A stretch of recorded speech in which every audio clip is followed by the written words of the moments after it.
brought to you by 5paisa.com. Download the app now. नमस्कार, खर्चा पानी के इस हफ्ते के लास्ट एडिशन में आपका स्वागत है। चलते हैं सीधे अंशुमन जी के पास और लाइनअप जानते हैं आज का। अंशुमन जी। धन्यवाद दर्पण। ऑटोमोबाइल इंडस्ट्री फिर से चर्चाओं में है और एक किस्म की रस्साकशी या खींचतान शुरू हो गई है सरकार और ऑटोमोबाइल इंडस्ट्री के बीच में। कार कंपनियों के मालिकों ने सरकार के कामकाज और तौर तरीकों से असहमति भी जताई है और उस पर कुछ टिप्पणियां भी की हैं, जबकि सरकार उन्हें नए निवेश के लिए प्रोत्साहित कर रही है। क्या है ये रस्साकशी, क्या है खींचतान, हम आज इस पर चर्चा करेंगे और जानने की कोशिश करेंगे कि उद्योग क्या चाहता है और सरकार क्यों दे नहीं पा रही है वो। दूसरी महत्वपूर्ण खबर जिस पर हम चर्चा करेंगे कि भारत में वैक्सीनेशन की रफ्तार तेज होने के दावे के बावजूद वास्तविकता क्या है और उसका असर भारत में आम लोगों के खर्च पर, खपत पर और मांग पर कैसे पड़ने वाला है। फिच ने एक आकलन जारी किया है जो आने वाले समय में डिमांड को लेकर एक महत्वपूर्ण संकेत देता है। और चलते चलते एक और रेटिंग एजेंसी की एक और खबर हमारे पास है जो भारतीय बैंकों की ताजा तस्वीर के बारे में बताती है, जो कि कोविड की दूसरी वेव के बाद हमारे सामने आई है। इन तीन खबरों पर हम चर्चा करेंगे। अंशुमन जी, पहली खबर पर चलते हैं, ऑटोमोबाइल इंडस्ट्री से रिलेटेड। मेरे सामने दो खबरें हैं और दो खबरों में दरअसल दो बयान हैं। पहला बयान नितिन गडकरी जी का है। वो ये कहते हैं कि जीडीपी में जो ऑटोमोबाइल सेक्टर का अभी जो योगदान है उसे बढ़ाने की वो बात करते हैं। मैं यहाँ पर फिगर रीड कर देता हूँ। अभी 7.1% है। वो कहते हैं कि 12% तक इसको बढ़ाया जाएगा। साथ ही साथ वो ये भी कहते हैं कि इससे जॉब क्रिएशन में भी हेल्प मिलेगी। दूसरा बयान मारुति के चेयरमैन आरसी भार्गवा जी का है। वो कहते हैं words want help auto sector, यानी कि जो शब्द हैं जो सरकार बोल रही है वो ऑटो सेक्टर के किसी काम के नहीं है। बात तब है जब कुछ मूर्त रूप से कुछ दिखाई दे सरकार की तरफ से। ये दो कमेंट है, ये दोनों को आप एक साथ जोड़ के कैसे देखते हैं? ये दोनों कमेंट एक साथ जुड़ते हैं और आरसी भार्गव का बयान या बाकी ऑटोमोबाइल इंडस्ट्री की जो कंपनियां हैं जो प्रत्यक्ष या परोक्ष रूप से बात करती रही हैं, उनकी बेबसी और बेचैनी इस बयान में झलकती है। सरकार अपनी तरफ से उत्साह बढ़ाने की कोशिश कर रही है। हमने इलेक्ट्रिक व्हीकल्स की मोबिलिटी की पॉलिसी भी देखी, पर ऑटोमोबाइल उद्योग लगभग 18 महीने से और मान लें तो करीब करीब 20 से 22 महीने से गहरे संकट में है और उसकी मंदी कोविड से पहले से शुरू हो गई थी। जो सबसे बड़ी चुनौती यह है कि भारत में कारें नहीं बिक रही हैं। दुपहिया वाहनों की सेल लगातार टूटती जा रही है। कोविड के बाद उसमें परिस्थितियां और भी ज्यादा विकट हो गई हैं। पहली दुविधा ये। दूसरी दुविधा उनकी ये है कि भारत में महंगाई तेजी से बढ़ रही है। सारे मेटल्स के दाम बढ़े हैं, पेट्रोल डीजल के दाम बढ़े हैं, यानी ऑटोमोबाइल को एफोर्ड करने की लागत भी सरकार के फैसलों के कारण बढ़ती जा रही है। और जो कच्चा माल ऑटोमोबाइल सेक्टर का है जिसका वो इस्तेमाल करते हैं उनकी कीमतें भी बढ़ती जा रही हैं।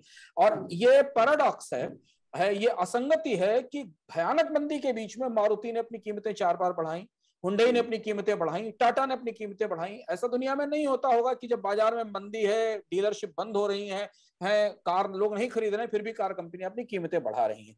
तो ये जो बैठक थी, जो 61st एनुअल कन्वेंशन था society of Indian automobile manufacturers का, जहां सरकार की तरफ से बहुत उत्साही और बड़ी खूबसूरत गुलाबी तस्वीर पेश करने की कोशिश की गई, वहां ये दर्द फट पड़ा ऑटोमोबाइल इंडस्ट्री का। ऑटोमोबाइल इंडस्ट्री जीडीपी में करीब 7%, 7.5% का हिस्सा रखती है और मैन्युफैक्चरिंग में सबसे बड़ी ऑर्गेनाइज्ड मैन्युफैक्चरिंग इंडस्ट्री है, सबसे बड़ा ऑर्गेनाइज्ड मैन्युफैक्चरिंग सेक्टर है, जिसके साथ एक बहुत बड़ा इकोसिस्टम है, जिसके साथ सर्विस नेटवर्क है, जिसके साथ कंपोनेंट सप्लायर हैं, जिसके साथ टायर और बैटरी बनाने वाली कंपनियां हैं, जिसके पीछे एक पूरी ऑयल इंडस्ट्री है, जिसके आगे बैंकर और फिनांसर्स हैं। ये पूरी की पूरी इंडस्ट्री लड़खड़ाई हुई है पिछले 2 साल से। उनकी मांग जो थी वो मांग उन्होंने उस बैठक में उठाई भी। सरकार की तरफ से स्पष्ट रूप से उसमें कुछ कहा नहीं गया, लेकिन इस बात के संकेत थे कि अगर सरकार शायद उनकी इस मांग पर विचार करेगी, उनका सबसे बड़ा दबाव है, सबसे बड़ा आग्रह यह है कि ऑटोमोबाइल पर टैक्स कम किया जाए। रेवेन्यू सेक्रेटरी ने शायद इस संदर्भ में कुछ हल्की उत्सुकता भी जाहिर की है कि वो टैक्स रेट ऑटोमोबाइल पर चेंज करने की बात करेंगे, क्योंकि जीएसटी के दायरे में ऑटोमोबाइल पर जो एस्पायरिंग प्रोडक्ट हैं, जो एस्पायरिंग मॉडल्स हैं, उनके ऊपर बहुत हाई टैक्सेशन है। इंडस्ट्री सीधे खपत को इंसेंटिव, प्रोत्साहन मांग रही है ऑटोमोबाइल इंडस्ट्री कह रही है कि ऐसा कुछ करिए जिससे लोग कारें और बाइक खरीदना शुरू कर सकें, ऐसा कुछ करिए जिससे पेट्रोल डीजल की कीमत कम हो और लोगों के लिए अफोर्डेबिलिटी अच्छी हो, ऐसा कुछ करिए जिससे कि लोगों को सस्ती कारें या सस्ते वाहन मिल सकें।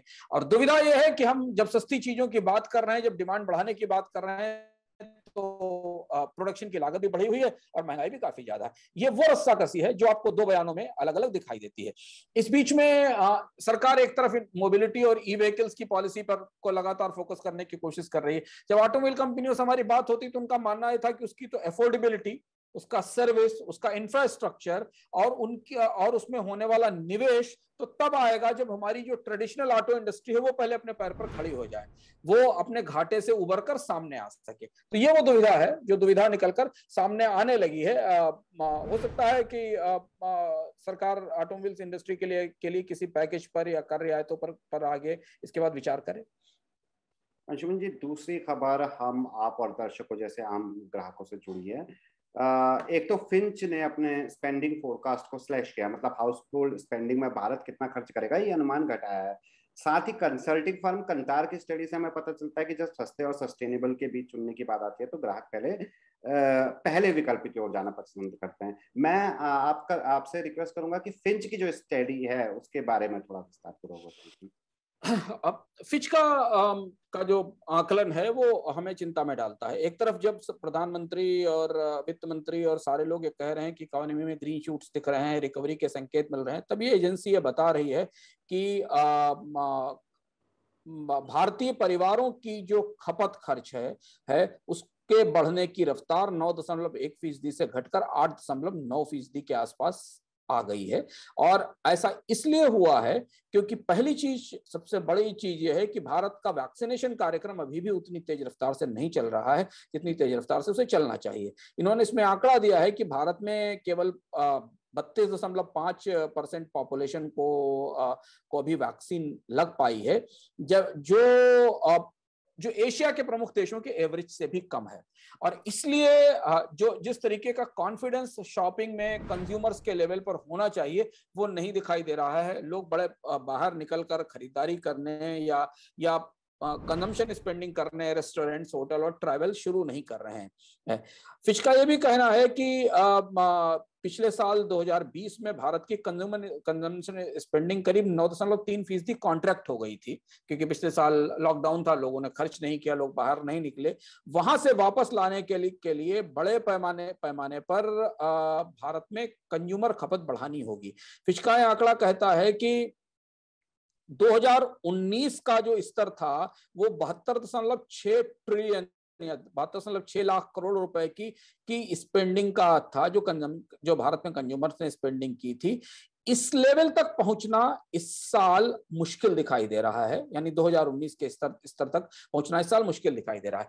ये आकलन इस तरफ इशारा करता है कि भारतीय अर्थव्यवस्था में जिस ग्रोथ की है, जिसके अभी ताजे आने वाले समय में आंकड़े आने वाले हैं, उन्हें थोड़ा करीब से पढ़ने की जरूरत है। भारतीय अर्थव्यवस्था में सबसे बड़ा हिस्सा कंजम्पशन स्पेंडिंग का है। जीडीपी 60% के आसपास हमारे कंजम्पशन स्पेंडिंग से आता है। वहां कई सारे फैक्टर्स या कई सारे कारक एक साथ काम कर रहे हैं। फिच का मानना है कि वैक्सीनेशन अगर तेजी से हो तो लोगों में उत्साह आएगा, विश्वास आएगा और वो सुरक्षित होकर बाहर खरीदारी करने जाएंगे। फिच फिच की इस रिपोर्ट में फैक्टर तो नहीं है, पर रिजर्व बैंक ने अपनी रिपोर्ट में महंगाई को एक फैक्टर माना है जो हमारी खपत को और मांग को तोड़ रही है, क्योंकि लोगों के पास जीवन जीने की लागत बढ़ी हुई है। और तीसरी तरफ अनएम्प्लॉयमेंट का, सैलरीज का वेतन का जो पूरा माहौल, रोजगारों में कटौती, वेतन न बढ़ने का माहौल पिछले 2-3 साल से बना हुआ है, ये तीनों चीजें मिलकर कंजम्पशन स्पेंडिंग के पैर खींच रही हैं। यानी कि भारत में कंज्यूमर्स की मांग में या उनके खर्च खपत में अभी मंदी बने रहने के संकेत हैं।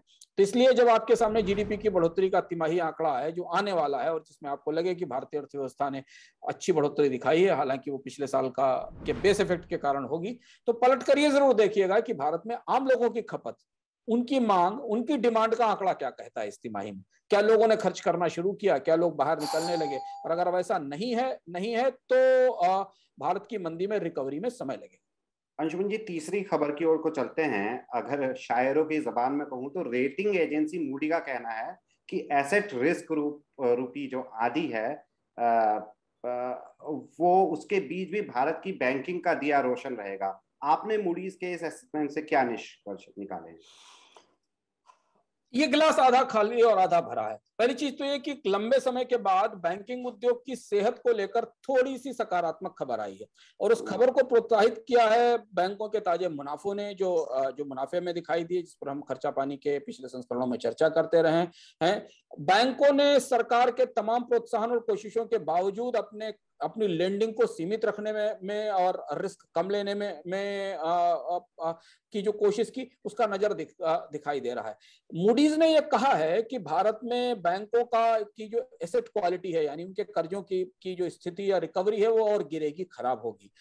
खासतौर से रिटेल और एसएमई सेगमेंट में। इसे फिर ध्यान रखना जरूरी है कि जो अगला संकट बैंकों के कर्ज का आएगा, वो खुदरा कारोबार में या छोटे उद्योगों के बीच में आएगा, जहां से कर्ज की डिमांड, जहां से कर्ज की रिकवरी कम होने वाली है। लेकिन चूंकि बैंकों ने अपनी प्रोविजनिंग ज्यादा कर ली है, जो पिछले साल से शुरू हुई है, यानी नुकसान होने वाले कर्जों में या गैर चुकाए वसूली किए जाने वाले कर्जों के बदले अपने पास अपने मुनाफे या अपनी रिजर्व्स रख लिए हैं, उसकी वजह से, प्लस उनके प्रॉफिट्स बढ़ने की वजह से बैंक्स जो है वो इस तूफान को झेल जाएंगे। ऐसा मूडीज का कहना है कि जो अगला तूफान आने वाला है।